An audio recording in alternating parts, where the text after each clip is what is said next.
Jadi saya mau menekankan bahwa apa yang sebenarnya kemudian kita lihat pada kaum muslimin Palestina ketika dia memiliki kuatul ruhiyah itu akan mengalahkan kekuatan-kekuatan yang lain masih seperti kuatul madiyah. Kuatul madiyah itu adalah motivasi atau orang itu merasa punya kekuatan karena dia memiliki barang-barang fisik. Misalkan badan saya lebih besar, ketemu sama anak lebih kecil. Wah, terus dia merasa sombong, dia berani lah saya kalau kemudian bertarung sama itu, duel sama itu, karena dia merasa besar, termotivasi dan merasa kuat karena dia punya badan yang besar. Itu kuatul madiyah. Iya, kuatul madiyah.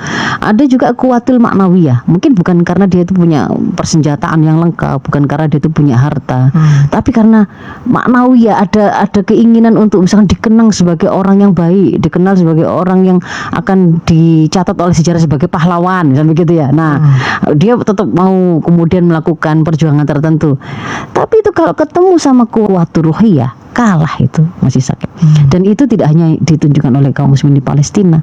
Ketika akidah yang sama itu ada pada diri seseorang ataupun generasi muslim, maka yang kita dapati adalah seperti misalkan pada saat kaum muslimin di Perang Badar, peperangan pertama dalam Islam. 300 kaum muslimin menghadapi sekitar 1000 pasukan musyrik Quraisy ya. Nah, di situ mereka apakah mundur? Tidak. Mereka tetap maju. Kenapa? Karena yang diperintahkan oleh Allah kan mereka harus maju. Itu ikhtiar yang akan dinilai. Masalah hasilnya bagaimana? Allah nggak akan menghitung itu. Tetapi kamu bagaimana mengupayakan untuk bisa seoptimal mungkin menghadapi musuhmu.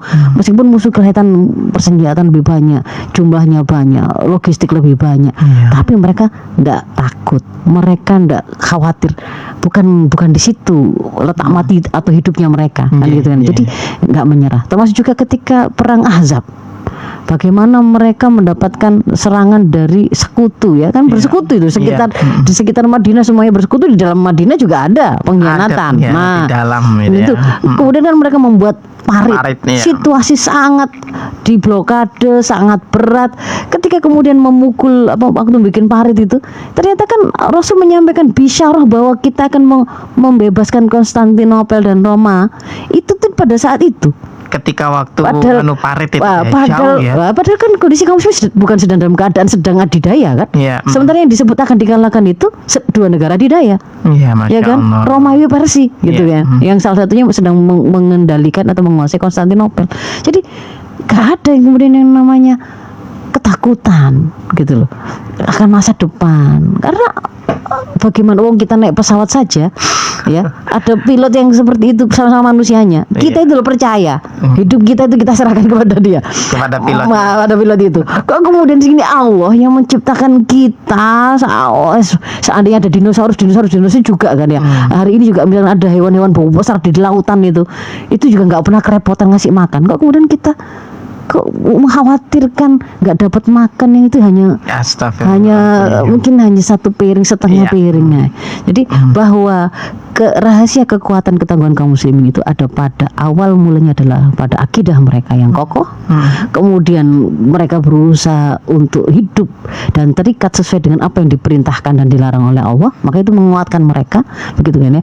Dan asal atau benih ketangguhannya yaitu akidahnya itu bisa dimiliki oleh siapapun. Itu loh pelajaran yang mau kita ambil.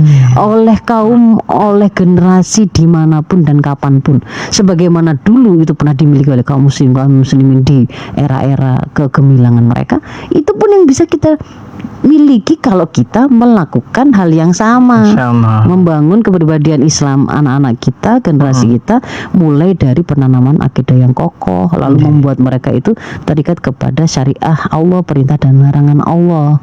Dan begitu nanti akan di backup lagi akan lebih kuat lagi ya kalau kemudian ada negara yang menerapkan syariah kafah tadi.